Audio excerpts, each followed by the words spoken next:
Now, Ryan, I know that you have the locker that used to be occupied by Adrian Gonzalez, right? Jake Peavy, Tony Gwynn. Some good mojo over there in that corner. Let's hope. Yeah? Let's hope, yeah. I'm coming in camp trying to just simplify this year. I put on some weight. And as everyone knows, my stint here last year wasn't the greatest. So just trying to improve on 2010.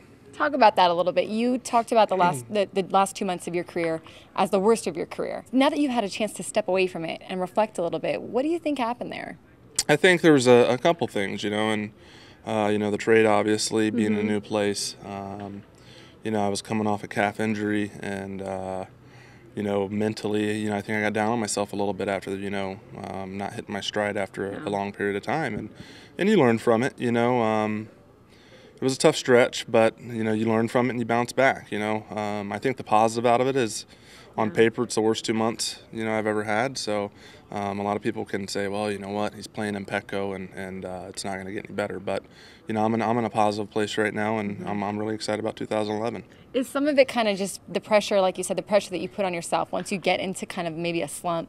Does it just keep building if you can't get yourself out of it real quick? Yeah, I think you can, the game can tend to speed up on you, and that's what happened to me. It sped up on me before, but last year it got really bad.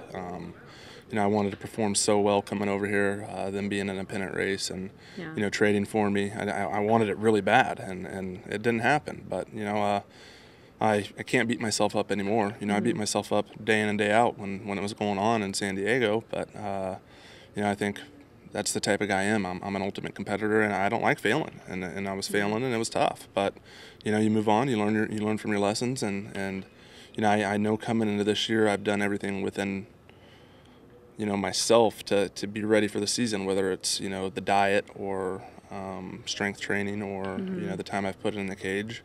Now I've done that. Now you lay it on the line and see what happens. And now you seem to be really positive. How much of going forward is keeping that positive attitude and keeping that mental state of mind in a good, optimistic place? I feel like I can breathe now. Last year there's times where I felt like I couldn't breathe. It was tough. But. With the new season comes new life. So, like I said, I'm excited. Play ball! Stetson. Tyler. Stetson Tyler. Stetson This is Tyler. Your son. How old is he now? He just turned 2. Okay, so what's it like having a 2-year-old? Because now he's walking and talking and everything, right? All over the joint. Yeah. Love it to death, though. Las Vegas. Gambling? I don't know. That's the word that pops into my head. You went to high school there, right? I did, yeah. I went to high school there. Went to actually UNLV too. Do you ever visit and just go gamble or take a vacation there? Believe it or not, I don't gamble anymore. Okay. That's one of the reasons I moved. Okay. I used to really like gambling, and I got out of there. And when I go back, it's usually just family time. Worst habit? Biting my fingernails. Ooh. Yeah, it's a bad they one. make like a polish for that. Yeah. Well, I could say my worst habit was dipping, but I quit last year, so I haven't had a dip in over 3.5 months. So. Gotcha. If you could trade places with any other athlete, who would it be? Michael Jordan. Idolized him growing up. White men can't jump though, so I think that might be another reason. I wish I could jump like him. You bat right, throw left, so we're gonna have you write your name. Oh, you're more a lefty. Yes. All right. Well, see, now good to know, right? Yes.